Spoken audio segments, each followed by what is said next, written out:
పైర్లలో వచ్చే అనేక రకాల పురుగులు తెగుళ్ల నివారణకు రసాయన మందులు పిచికారీ చేస్తుంటాము. దీని వలన వాతావరణం కలుషితమైపోతుంది. పురుగు మందుల అవశేషాలు వ్యవసాయ ఉత్పత్తుల్లో ఉండి మనుషుల ఆరోగ్యానికి హాని కలుగజేస్తాయి. అందుచేత జీవ నియంత్రణ పద్ధతులు అనుసరించి వీటిని అదుపు చేయవచ్చు. అది ఎట్లాగో జీవ నియంత్రణ ప్రయోగశాల వ్యవసాయ సహాయ సంచాలకులు పి స్వాతి గారితో పరిచయం ద్వారా తెలుసుకుందాం. ఈ కార్యక్రమంలో ఈ భాగాన్ని మీకు సమర్పిస్తున్నవారు ఫినోలెక్స్ పైప్స్. జీవితం ఆగుతూ నడవదు, జీవితం సాగిపోదు, జీవితం ప్రవహిస్తుంది. ఓసారి అరచేతిలో అయితే మరోసారి పొలాలలో. జీవితం ఓసారి పెదవులను తాకితే మరోసారి శరీరాన్ని. జీవితం ఎప్పుడు నడిచినా ముందుకు సాగుతూనే ఉంటుంది.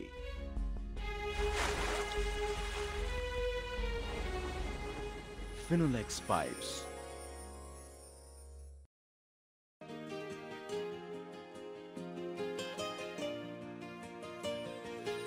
ప్రేక్షకులకి నమస్కారం. ఈనాటి కార్యక్రమంలో వివిధ పంటలలో తెగుళ్లు పురుగుల నివారణకు రసాయనిక పురుగుమందులు వాడకం వల్ల సాగు ఖర్చు పెరగటమే కాకుండా పురుగుమందు అవశేషాలు వ్యవసాయ ఉత్పత్తుల్లో చేరటం, తద్వారా అనేక ఆరోగ్య సమస్యలు ఎదుర్కోవాల్సి వస్తుంది. ఈ పరిస్థితులు అధిగమించడానికి జీవ నియంత్రణ పద్ధతుల్లో వివిధ పంటలలో పురుగులు తెగుళ్లు నివారణ చాలా ముఖ్యం.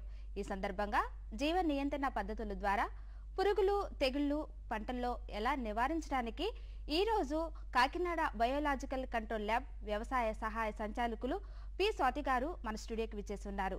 వారిని అడిగి తెలుసుకుందాం. నమస్కారం అండి. నమస్తే స్వాతి గారు, ఈ మధ్య కాలంలో ఎక్కువగా మనం జీవ నియంత్రణ పద్ధతుల ద్వారా వ్యవసాయం సాగు చేయడం చూస్తూ ఉంటాం.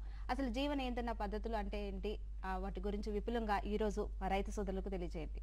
అలాగే అండి, తప్పకుండా. ముఖ్యంగా మనం ఇప్పుడు ప్రధానంగా చూస్తుంది ఏంటంటే, రైతులు ఎదుర్కొనే సమస్య ఏంటంటే, మన పంటల్లో ఎక్కువ పురుగుల గురించి తెగుళ్ళ గురించి చాలా సమస్యలు ఎదుర్కొంటున్నారు. వాటిని నివారించడానికి చాలా ఉధృతంగా రసాయన మందులు వాడుతున్నారు. చాలా ఉధృతంగా విచక్షణారహితంగా ఎక్కువ మోతాదులో అధిక మోతాదుల్లో వాడటం జరుగుతుంది. అందుకని ఆ రసాయన మందులు అధిక మోతాదులో వాడటం మూలాన ఆ పంటల మీద ఎక్కువ ప్రభావాన్ని చూపిస్తున్నాయి. అలాగే ఈ పురుగులు తెగుళ్ళు కూడా ఎక్కువ మోతాదులో వాడేసరికి వాటికి కూడా రెసిస్టెన్స్ పవర్ పెరిగిపోతుంది. అందుకని ఎక్కువ ఎంత వాడినా కూడా వాటి గురించి వాటికి రెసిస్టెన్స్ పవర్ పెరిగిపోయి వీటి మీద పని చేయకుండా పోతున్నాయి పురుగు మందులు. అలాగే వేరే జీవరాశుల మీద కూడా వాటి ప్రభావాన్ని ఎక్కువ చూపుతున్నాయి. అలాగే ఈ పురుగు మందుల అవశేషాలు మనకి వాతావరణంలో కలిసిపోయి వాతావరణంలో ఉండి ఎక్కువ పొల్యూషన్కి కూడా దారితీస్తున్నాయి. అలాగే రైతులకు కూడా ఆర్థికంగా కూడా చాలా ఖర్చు అవుతుంది. ఈ కెమికల్ పెస్టిసైడ్స్ వాడటం వలన చాలా ఖర్చు కూడా ఎక్కువ అవుతుంది.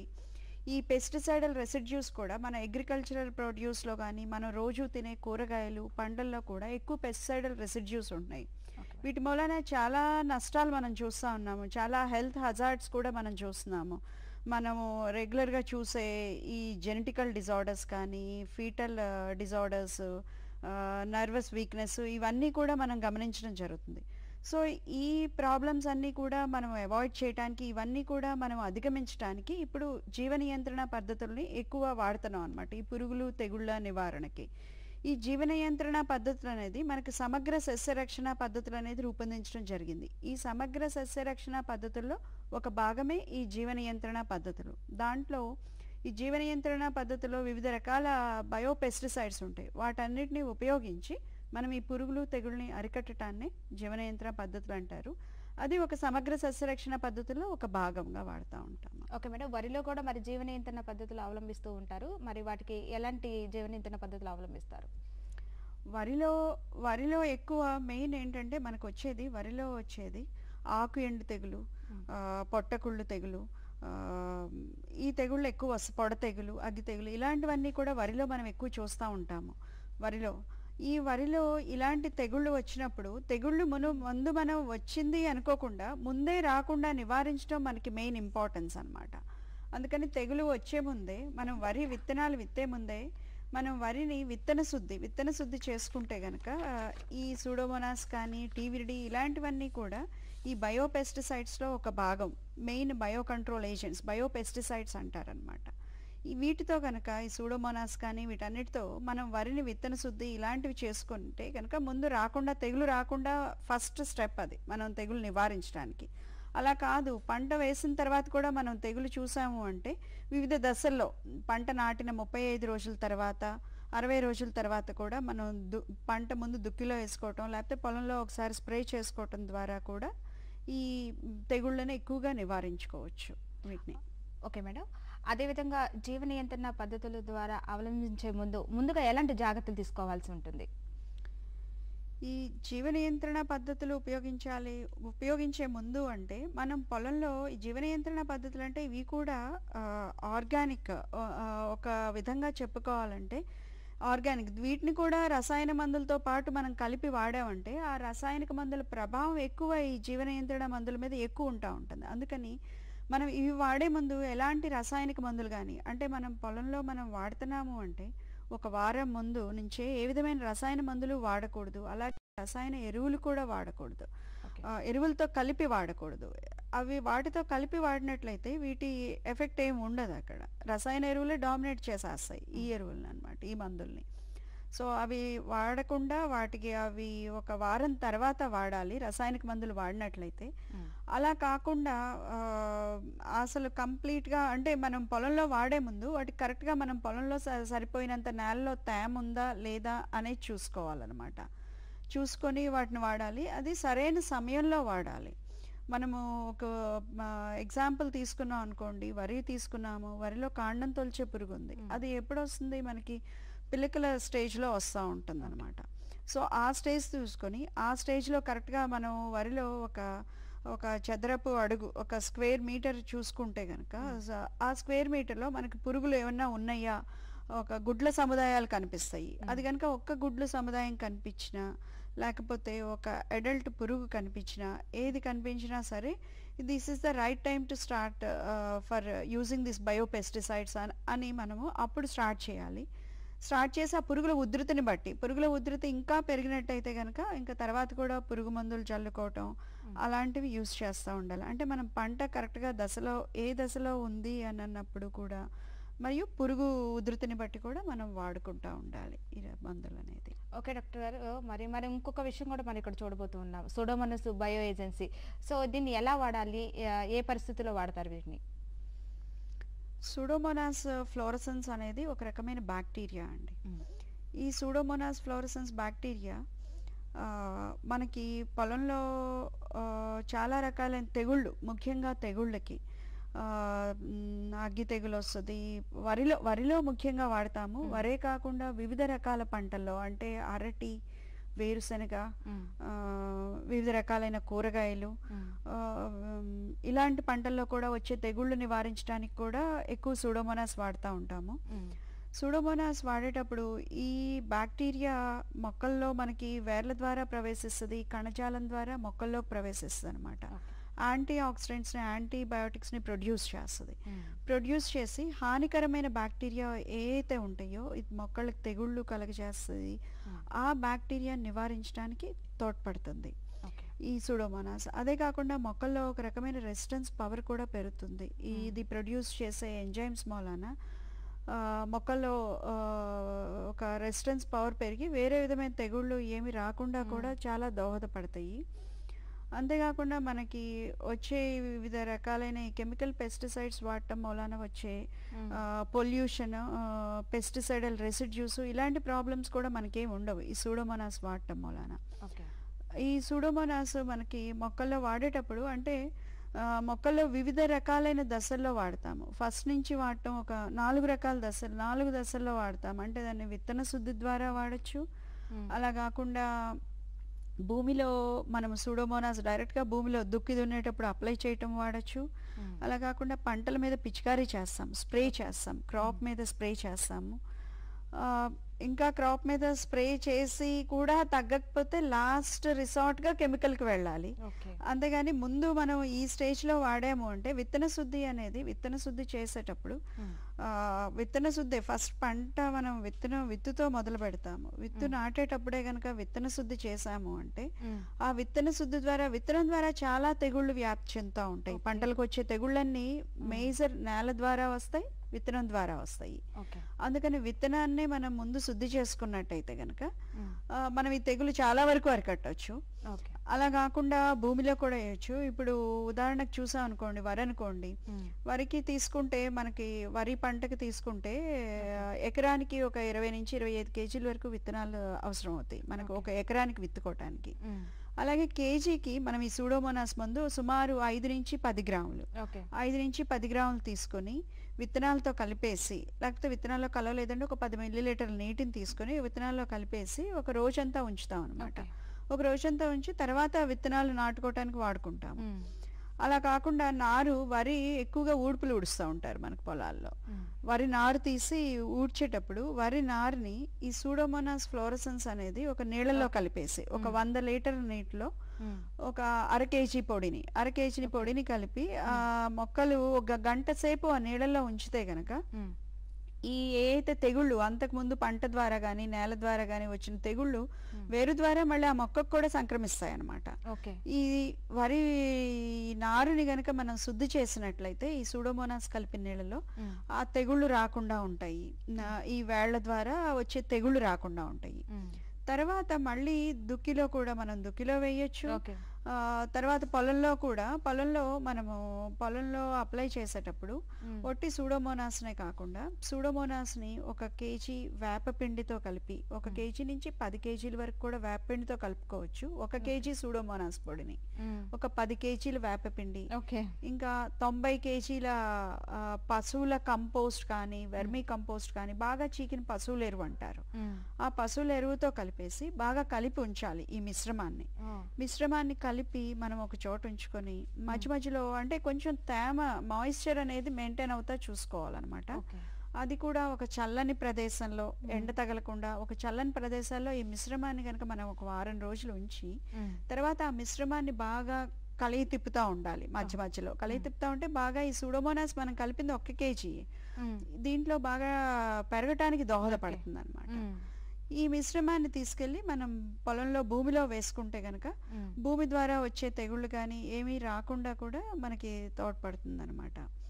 అలాగే మిగిలిన కూరగాయల మొక్కలు కానీ వీటన్నిటికి కూడా వాడేటప్పుడు కూరగాయలు నారు తీసి పెట్టేటప్పుడు నారుని కూడా ఇలా సూడోమోనాస్ కలిపిన నీటిలో కనుక 1 గంట నానబెట్టి ఉంచితే దానికి ఇంతే కాకుండా మొక్క పెరుగుదలకు కూడా ఎక్కువ తెగుళ్ళు రాకుండానే కాకుండా పెరుగుదలకు కూడా ఎక్కువ తోడ్పడుతూ ఉంటుంది. జీవితం సాగిపోదు, జీవితం ప్రవహిస్తుంది. ఓసారి అరచేతిలో అయితే మరోసారి పొలాలలో.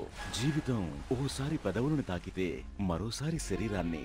జీవితం ఎప్పుడు నడిచినా ముందుకు సాగుతూనే ఉంటుంది. ఫినోలెక్స్ పైప్స్. అదే విధంగా విత్తన శుద్ధి అంటం జరిగింది మీరు ఇంతకు ముందు. అసలు విత్తన శుద్ధి ఎలా చేసుకోవాలి, ముందుగా ఎలాంటి జాగ్రత్తలను తీసుకోవాలంటారు వాటికి కూడా? విత్తన శుద్ధి చేసుకునేటప్పుడు ముందుగా తీసుకోవాల్సిన జాగ్రత్తలు అంటే మనము ఏ విధమైన ఇంకా వేరే విత్తన శుద్ధికి చాలా రసాయన మందులు కూడా వాడుతూ ఉంటారనమాట. ఆ రసాయన మందులతో కలిపి మన సూడోమోనాస్ ఫ్లోరసెన్స్ వాడకూడదు. ఎందుకంటే రసాయన మందులతో వాడితే కనుక దీని పవర్ ఏమీ ఉండదు అక్కడ విత్తన శుద్ధి చేసుకునే ముందు. అందుకని ఈ పొడినే మనము 1 కేజీకి ఒక 10 గ్రాముల పొడిని తీసుకుని ఒక 10 మిల్లీలీటర్ల నీటిలో కనుక కలిపేసి బాగా విత్తనాలను కలిపి ఒక 24 గంటలు విత్తనాలను మనం అలా ఉంచాలి. ఉంచితే వీటికి విత్తనాలకు బాగా పడుతుంది. విత్తనాలకు బాగా పట్టిన తర్వాత అప్పుడు మనము పొలంలో విత్తనాలను వేసుకుంటాము. అలాగే విత్తన శుద్ధిలో అంటే ఇప్పుడు మనం చెరుకు కానీ పసుపు ఇలాంటివన్నీ కూడా దుంపలు పెడతాము. అంటే వాటికి విత్తనాలు ఉండవు. చెరుకు అయితే చెరుకు ముచ్చులు అంటారు, మనము వాటిని ముచ్చెల్ని పెడతాము చెరుకు పొలంలో పెట్టేటప్పుడు. అలాగే పసుపు కూడా దుంపల ద్వారా పసుపు పెడతాము. ఇలాంటి దుంపల్ని చెరుకు ముచ్చెల్ని కూడా ఒక 1/2 కేజీ సూడోమోనాస్ పిండి తీసుకొని ఒక 100 లీటర్ల నీటిలో కలిపి వాటిని 1 గంట నానబెట్టి అప్పుడు మనం పొలంలో వాటిని నాటుకోవటానికి ఉపయోగిస్తే గనక ఈ తెగుళ్ళు రాకుండా ఉపయోగపడుతుంది అనమాట. ఓకే మేడం, సూడోమోనాస్ లాగే మనం ఇంకొక పేరు వింటూ ఉంటాం, అది వచ్చేసి ట్రైకోడెర్మా. మరి దీని గురించి విపులంగా మరి వివరించండి. జీవ నియంత్రణ పద్ధతిలో దీని ప్రాముఖ్యత ఎలా ఉంటుంది? మరి ఈ ట్రైకోడెర్మా విరిడి అనేది సూడోమోనాస్ ఫ్లోరసెన్స్ లాంటిది. సూడోమోనాస్ ఫ్లోరసెన్స్ అనేది ఒక రకమైన బ్యాక్టీరియా. ఈ ట్రైకోడర్మా విరిడి ఒక రకమైన ఫంగస్, శిలీంధ్రం అన్నమాట. ఓకే.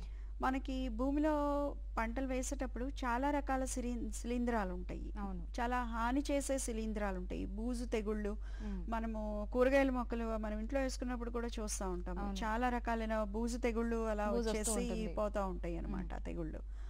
ఆ బూజు తెగుళ్ళు ఇవన్నీ కూడా ఈ నేలలో ఉండే శిలీంధ్రాల ద్వారా మన మొక్కలకు వస్తూ ఉంటాయి అన్నమాట. ఈ శిలీంధ్రాలు ఏదైతే శిలీంధ్రాలు హానికరమైన శిలీంధ్రాలు ఉంటాయో, ఈ హానికరమైన శిలీంధ్రాలు పంటలకి తెగుళ్ళు కలగజేసే శిలీంధ్రాలని నివారించడానికి ఈ ట్రైకోడర్మా విరిడి అనేది ఉపయోగపడుతుంది.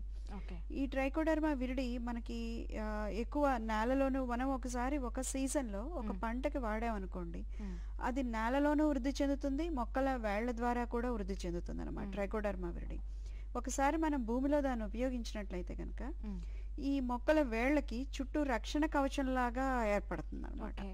ఒకసారి రక్షణ కవచంలాగా ఏర్పడి మిగిలిన హాని చేసే శిలీంధ్రాలు ఏవైతే ఉన్నాయో ఆ శిలీంధ్రాల నుంచి మొక్కని ప్రొటెక్ట్ చేస్తూ ఉంటుంది అనమాట. సో మొక్కలకి రెసిస్టెన్స్ పవర్ కూడా పెరుగుతుంది, దాంట్లో ఇమ్యూనిటీ పెరుగుతుంది అనమాట. ఇమ్యూనిటీ పెరిగి మిగిలిన శిలీంధ్రాల నుంచి వచ్చే హానికరమైన ఈ తెగుళ్ళని ఇవన్నిటిని కూడా తట్టుకునే శక్తి అనేది వస్తుంది ఈ ట్రైకోడర్మా విరిడి వాడటం వలన.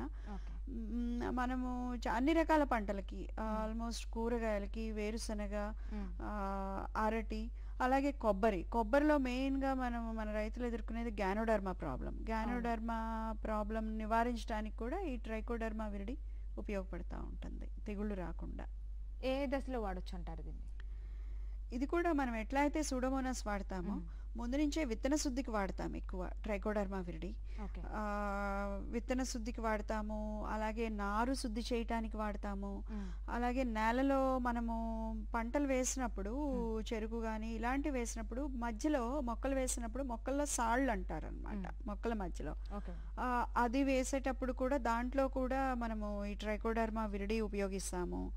అలాగే ఫస్ట్ లోనే దుక్కి దున్నడంలో కూడా వేయొచ్చు, తర్వాత స్ప్రేయింగ్ చేసుకోవచ్చు. పంట ఒక 30-35 రోజులు, ఒక నెలన్నర రోజులు అయిన తర్వాత కూడా మొక్కల మీద తెగుళ్ళు ఇవేమీ రాకుండా కూడా మనం స్ప్రే చేసుకోవచ్చు. ఎకరానికి ఒక కేజీ చొప్పున, కేజీ మందుని ఒక 100 లీటర్ల నీళ్ళలో కలిపేసి మొత్తాన్ని స్ప్రే చేసుకున్నట్టయితే కనుక ఈ తెగుళ్ళు అవన్నీ రాకుండా కాపాడుతూ ఉంటాయి అన్నమాట.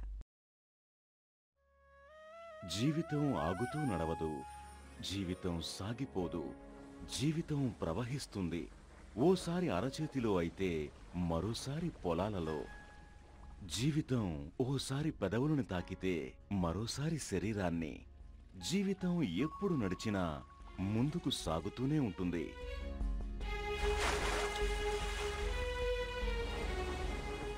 ఫినోలెక్స్ పైప్స్. ఓకే అండి. అదేవిధంగా ఈ మధ్య కాలంలో వీటిలో కూడా విత్తన శుద్ధి ఎలా చేసుకోవాలో కూడా మరి వాళ్ళకి ప్రత్యేకమైన ఏమైనా ఉంటాయంటారా? దీనిలో కూడా అలాగే చేస్తాం, మన సూడోమోనాస్లో ఎలా చేస్తామో అలాగే సేమ్ ప్రొసీజరు.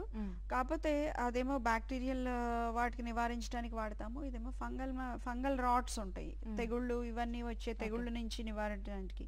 అంటే వేరుకుళ్ళని, దుంపకుళ్ళు తెగులు ఇలాంటివన్నీ ఫంగల్ రాట్స్ మూలన వస్తూ ఉంటాయి అన్నమాట. చాలా రకాలైన ఫంగస్ ఉంటాయి, ఫిజేరియము, ఫైటోఫ్థెరా, స్క్లిరోషియా, ఇలాంటివన్నీ కూడా హానికరమైన శిలీంధ్రకాలు అనమాట. వీటన్నిటి ద్వారా ఏదైతే తెగుళ్ళు వస్తాయో, తెగుళ్ళు వ్యాప్తి చెందుతాయో ఆ తెగుళ్ళన్నీ కూడా నివారించడానికని చెప్పి ఎక్కువ ఈ టీవిరిడి వాడతాము. విత్తన శుద్ధి చేసేటప్పుడు మామూలుగానే ఒక కేజీకి మందు వాడతాం మనం. 8 నుంచి 10 గ్రాముల మందు నీళ్ళలో వేసుకుంటే ఒక 10, అంటే విత్తన శుద్ధికి ఎక్కువ నీళ్లు మనకి అవసరం లేదు, ఒక 10 ml జస్ట్ అది విత్తనానికి పట్టు ఉంచడానికి. ఆ మందు ఎక్కువ విత్తనానికి కొంచెం పట్టు ఉంచడానికి, కొంచెం తేమ ఉండటానికి మనం ఆ నీరు వాడతాం అనమాట.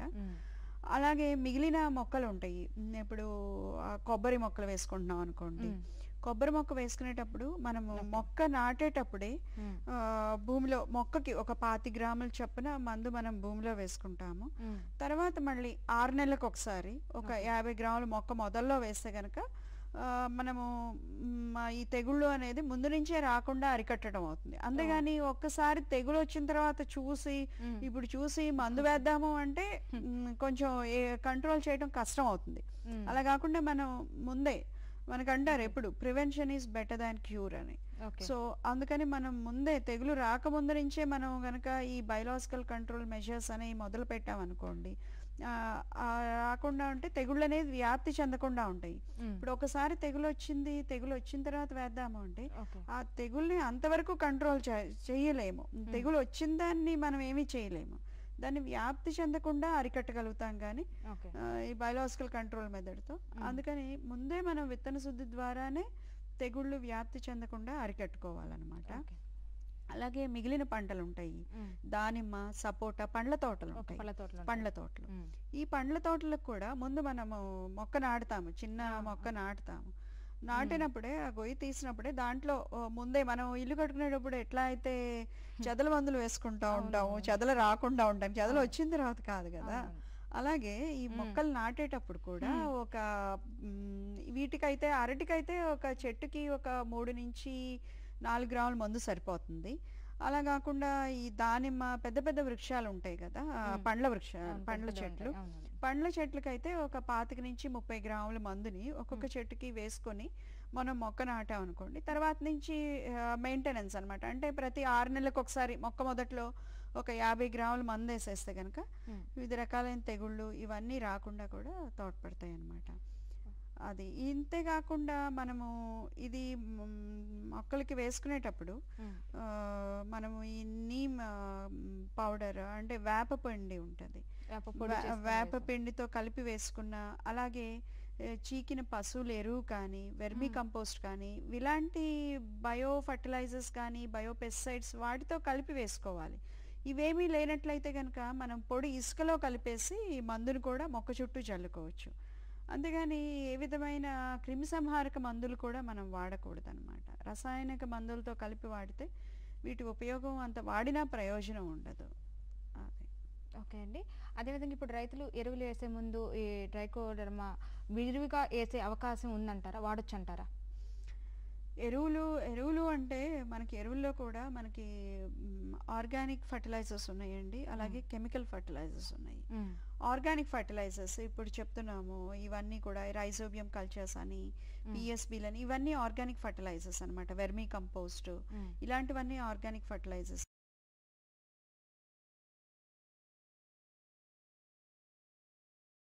కలిపి మనం ఈ ట్రైకోడర్మా విరిడి కానీ సూడోమోనాస్ కానీ ఇవన్నీ బయో కంట్రోల్ ఏజెంట్స్ అన్ని కూడా వాటితో కలిపి వాడుకుంటే వాటికి కూడా ప్రమోటర్ లాగా పనిచేస్తాయి ఎక్కువ.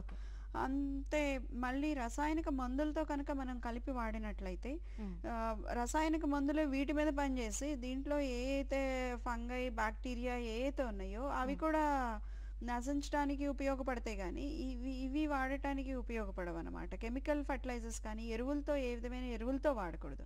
మనము ఈ ట్రైకోడర్మా విరిడి అలాగే మనం పొలంలో వాడేటప్పుడు కూడా ఒక వారం ముందు కానీ వారం తర్వాత కానీ వేసుకోవాలి. దగ్గర వారం నుంచి 10 రోజుల గ్యాప్ ఉండాలి. వారం నుంచి 10 రోజుల గ్యాప్తో మనం వేసుకున్నట్లయితే కనుక ఇవి బాగా పనిచేస్తాయి. వాటితో కలిపి వాడకూడదు ఎక్కువ. ఓకే. వరిలో అయితే ఈ విధంగా చేయొచ్చు. అదే విధంగా మెట్ట భూముల్లో వేస్తూ ఉంటారు. మెట్ట భూముల్లో ఎలాంటి జాగ్రత్తలు తీసుకోవాలి వీటి గురించి? మెట్ట భూముల్లో మిరప దుంప, పసుపు ఇలాంటివన్నీ ఎక్కువ వాడుతూ ఉంటాము మెట్ట భూముల్లో.